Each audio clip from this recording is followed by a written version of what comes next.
Por problemas técnicos, o segundo bloco foi interrompido antes da conclusão. Então eu vou concluí-lo já emendando com o terceiro bloco.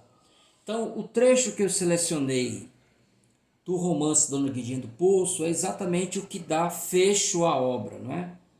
A obra se encerra desse modo. Então, lendo: a diligência do Poço da Moita não voltou senão no dia seguinte, o sol bem alto, apenas trazendo a presa mandatária, que o cúmplice Secundino tinha desaparecido. Ficou lá, todavia, cocando um escolta disfarçado, quer dizer, ficou um escolta lá de vigília caso Secundino aparecesse.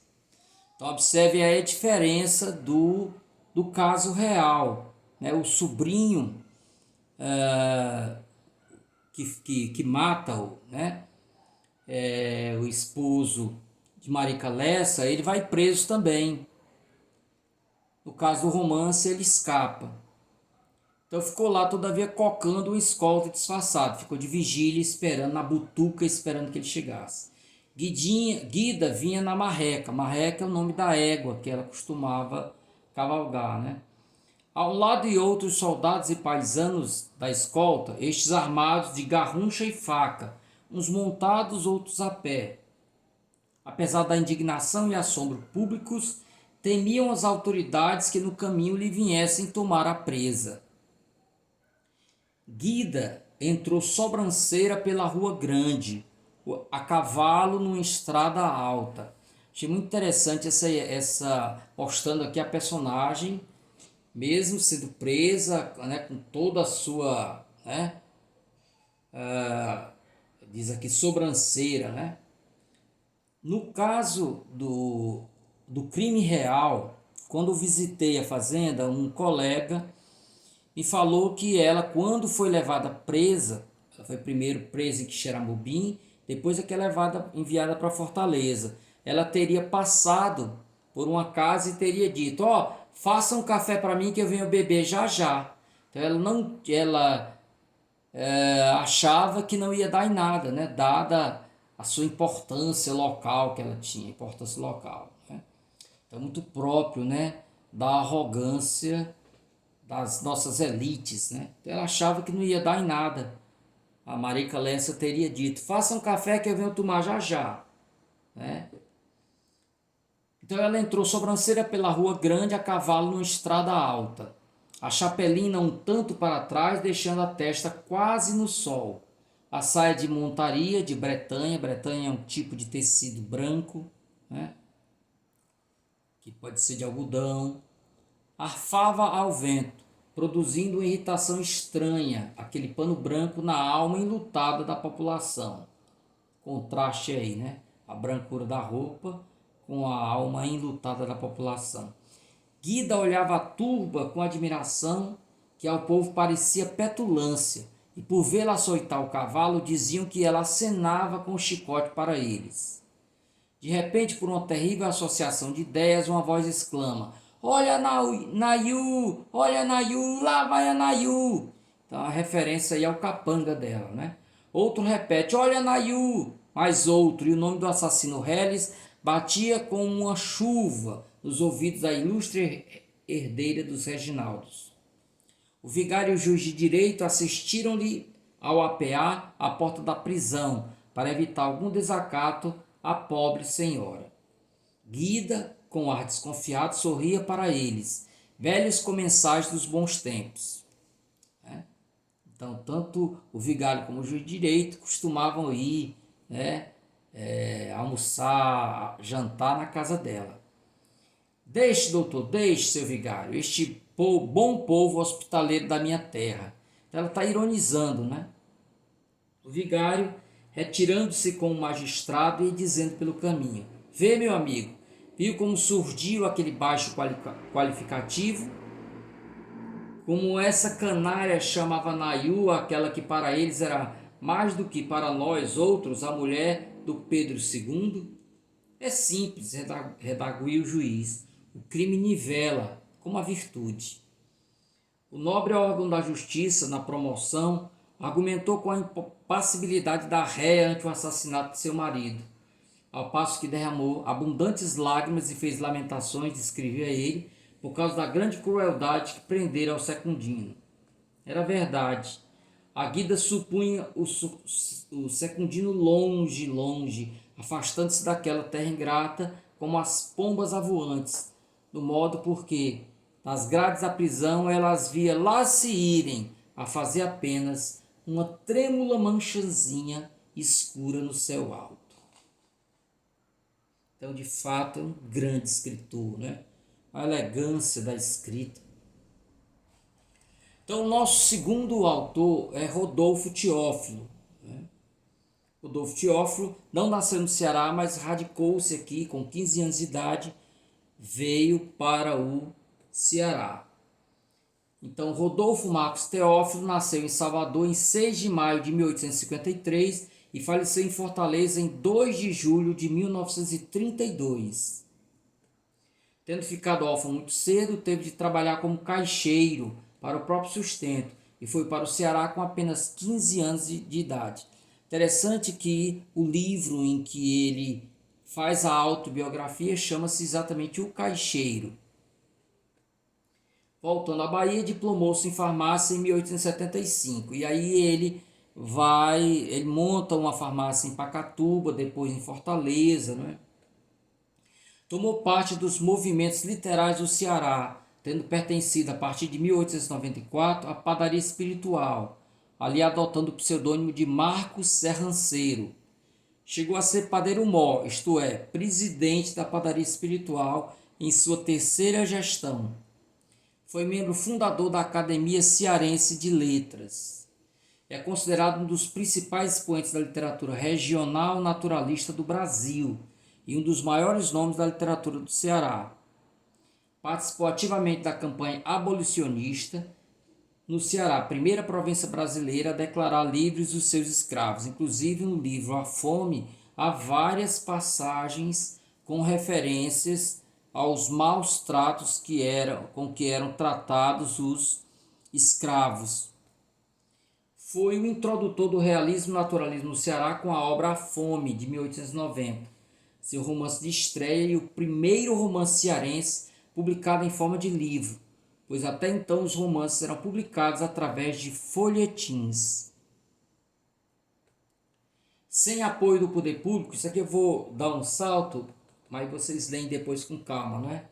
Então, o que acontece? Governava o Ceará na época Accioli, né? E Antônio Pinto Nogueira Accioli. E ele era inimigo do Antônio Pinto Nogueira Accioli, né? Que era um tirano e pouco caso dava, né, aos pobres. Então, sem o apoio do Accioli, ele aprende, né, a fabricar a vacina e passou a vacinar a população quando ocorreu uma grande epidemia de varíola, né, em 1878. Ele a cavalo, com a sua esposa, com algum amigo, ele ia aos locais mais ermos para vacinar e chegou a vacinar próximo de 2.000 pessoas. Então ele inclusive recebeu depois um título, né, padroeiro do sanitarismo, né, dada a sua importância. Mais uma coisinha sobre ele, a Raquel de Queiroz atribui a ele a criação, né, da cajuína. É claro que, na verdade, isso os índios já faziam, né? Mas ele desenvolve todo um método para o beneficiamento do produto e tal. Então, entre as obras literárias que publicou, e foram muitas, incluem-se, aqui só são as obras literárias, e tem obras também na área das ciências, né? Então, A Fome, de 1890, Campesinas Poesias, não encontrei a data desta obra, Os Brilhantes, de 1895, Maria Rita, Romance, de 1897, Paroara, de 1899, Violação, de 1899, Telésias, que são versos, de 1913, Lira Rústica, também de 1913, o romance O Reino de Quiato e O Cacheiro, já mencionei, é uma autobiografia romanceada, né? Ele conta a própria história, mostrando todo o esforço que ele teve que despender para chegar onde chegou. Aqui é a casa que vocês podem visitar, né, na Pajuçara, aqui em Maracanaú. Lá abriga uma espécie de museu sobre o autor. Então é só combinar com os moradores que vocês podem ir lá visitar. Ok? As marcas da obra, né? Rodolfo Teófilo introduziu o naturalismo no Ceará com a obra A Fome. Sua obra ficou marcada pela literatura naturalista, em que é mostrada a seca, o Nordeste e os flagelados. As obras de Rodolfo Teófilo, portanto, apresentam as características do naturalismo. E aqui vejamos algumas. A ânsia de explicar tudo cientificamente. Então, tudo pode ser explicado à luz da ciência, a questão da causa e efeito. O determinismo com relação à atitude das personagens, né? Nem tudo depende da sua vontade. Às vezes o personagem é impelido a agir de um jeito ou de outro por imposição do meio, né? Toda aquela questão que nós já vimos lá, determinismo de Taine, né? O meio, a época, a raça influencia a maneira como nós reagimos. O homem e os outros elementos da natureza são vistos como sujeitos às mesmas leis da evolução. O homem é encarado como produto da raça e do meio ambiente. Nós já destacamos isso. As personagens são semelhantes entre si, na medida em que apresentam desequilíbrios característicos de sua condição. Há uma preferência pelos ambientes em que predomina a miséria e a ignorância, questão da patologia social, muito própria do naturalismo, né? O animalismo, quer dizer, a associação das personagens aos animais, assim como os animais, eles agem conforme seus instintos, assim os homens também procedem, né? Além disso, a obra ficou marcada pelo exagero em que é mostrada a seca no Nordeste e os tipos flagelados caracterizados com excesso. No caso da fome, as cenas de embrulhar o estômago, né? Teófilo escrevia pela transformação social que acreditava ser possível a partir da leitura de suas obras, defendendo-se de acusações e legando ao futuro sua versão sobre a participação nos eventos que narrava. Aqui eu tenho coloquei aí um slide que vocês podem ver. São outros autores, né, falando sobre a questão do estilo de Rodolfo Teófilo. Aqui uma afirmação muito interessante de Otacílio Colares, que ele diz o seguinte: Rodolfo Marcos Teófilo é sem dúvida o mais representativo escritor do Ceará em todos os tempos. Sua obra literária, que não é nenhum modelo em termos puramente estilísticos, é, em compensação, do ponto de vista do regional, sempre tão valorizado pela história e críticas literárias. Uma espécie de vultuoso monumento, em torno do qual, com o passar do tempo, tem vindo a beberar-se ficcionistas e sociólogos de todo o Nordeste brasileiro até os nossos dias. Então, o romance que eu escolhi, não poderia ter sido outro, é o romance A Fome, né? Como eu falei para vocês, há cenas muito chocantes, né? Aqui, Sânzio de Azevedo nos traz um resumo da obra.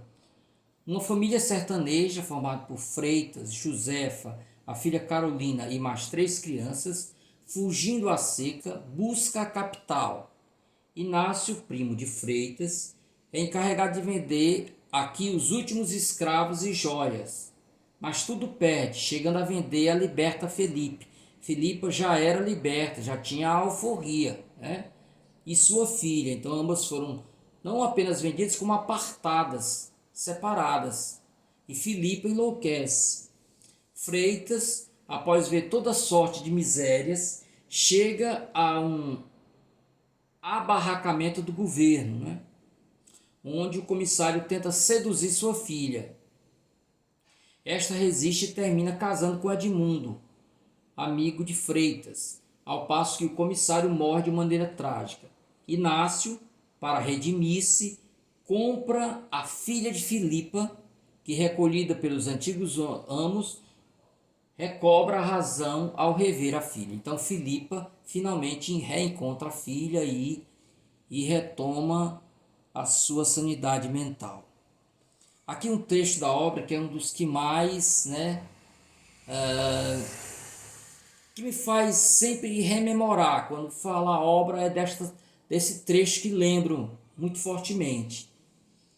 A chama do facho triplicou de intensidade, alimentada por uma série de sopros de Freitas, encheu de luz o estreito aposento. Ele chega fugindo da seca, no caminho ele chega a essa casa abandonada. E ele acende o fogo. A visão sucedeu à claridade e deixou patente um quadro medonho.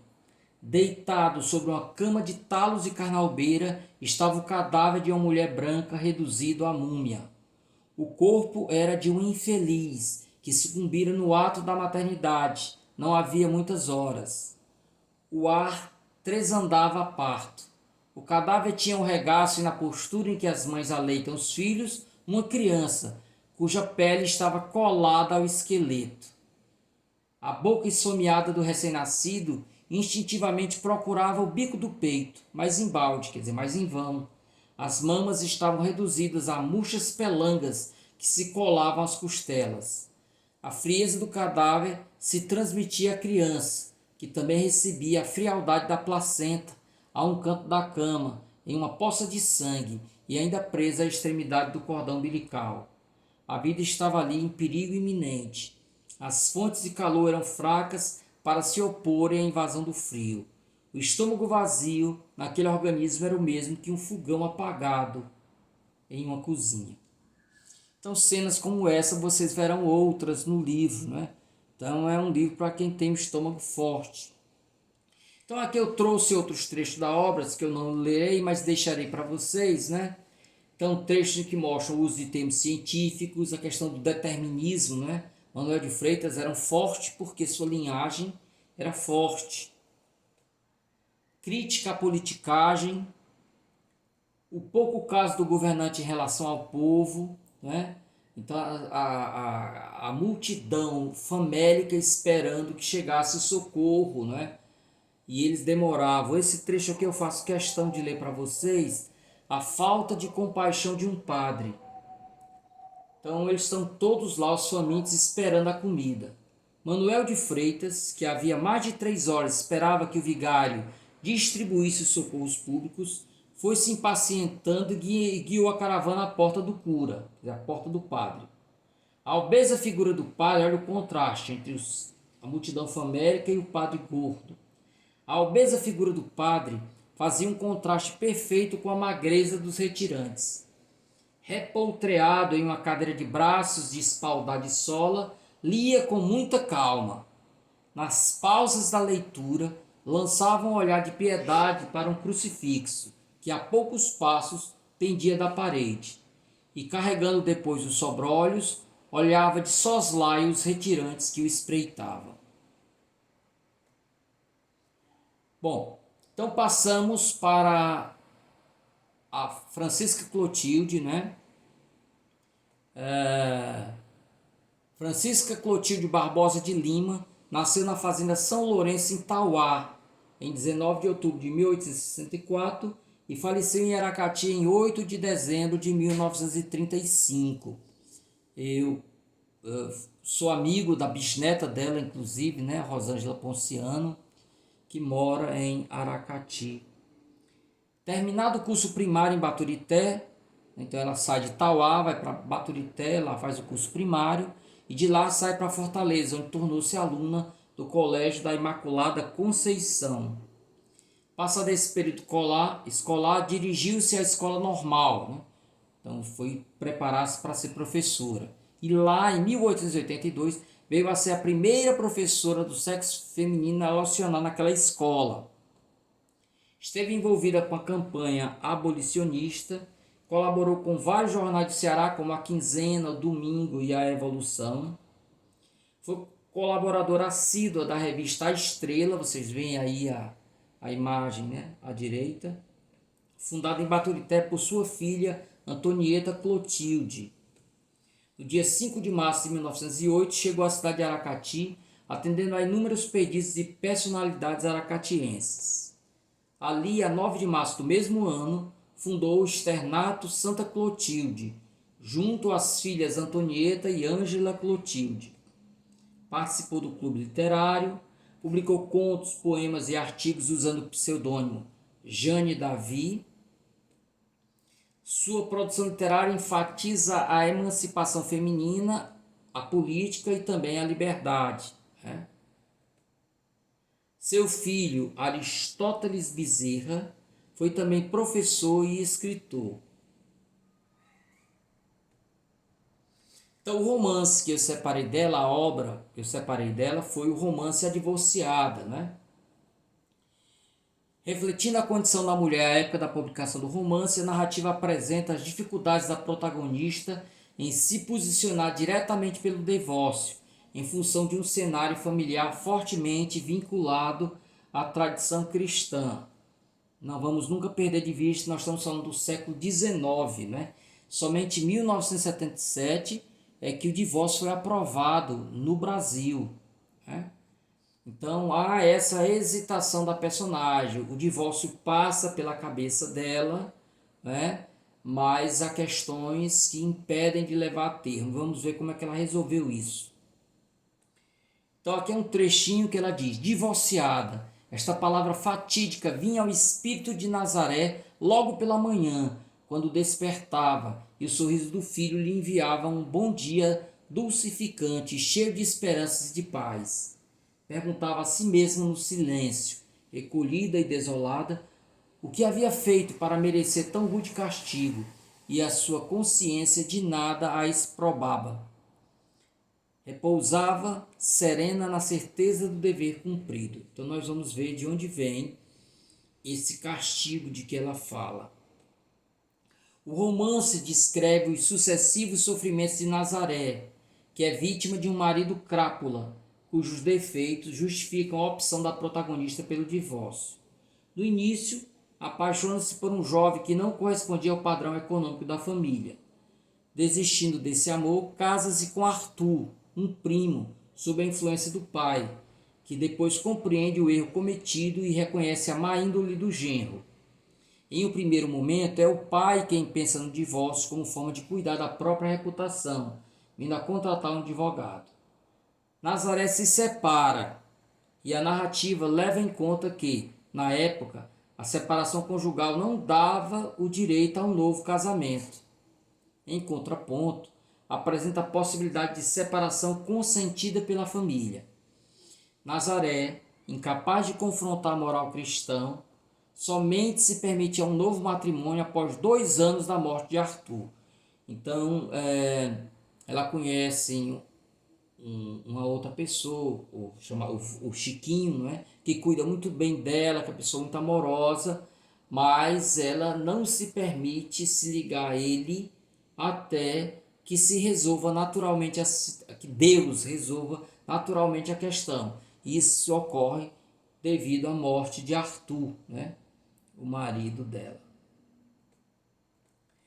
Então, a obra guarda estreita ligação com a vida real, visto que Antônio Duarte Bezerra, segundo esposo de Francisca Clotilde, tinha um comportamento similar ao personagem Arthur, que também era envolvido com jogos e bebida. Como explica Luciano Andrade de Almeida na dissertação Francisca Clotilde, a palavra em ação, vocês conseguem a íntegra dessa dissertação na internet, não se observa no romance propriamente uma defesa do divórcio, pois preceitos oitocentistas permanecem por meio do controle do pai/marido e da religião sobre as decisões da mulher. Nesse contexto, sem colocar em risco os conceitos cultivados pela esfera pública, apresenta uma forma conciliatória, associada à conduta comportada da protagonista. De toda forma, como defende Nadi Batella Gottlieb, em A Literatura Feita por Mulheres no Brasil, O que interessa neste romance é justamente a construção da personagem que, premida pela infelicidade, chega a admitir a ideia do divórcio, como nós vimos lá na passagem que há pouco li, viabilizando a ruptura de uma linha de relação conjugal formal, até então considerada indissolúvel. Aqui eu separei 2 trechinhos da obra, né? Um que fala da morte de Arthur.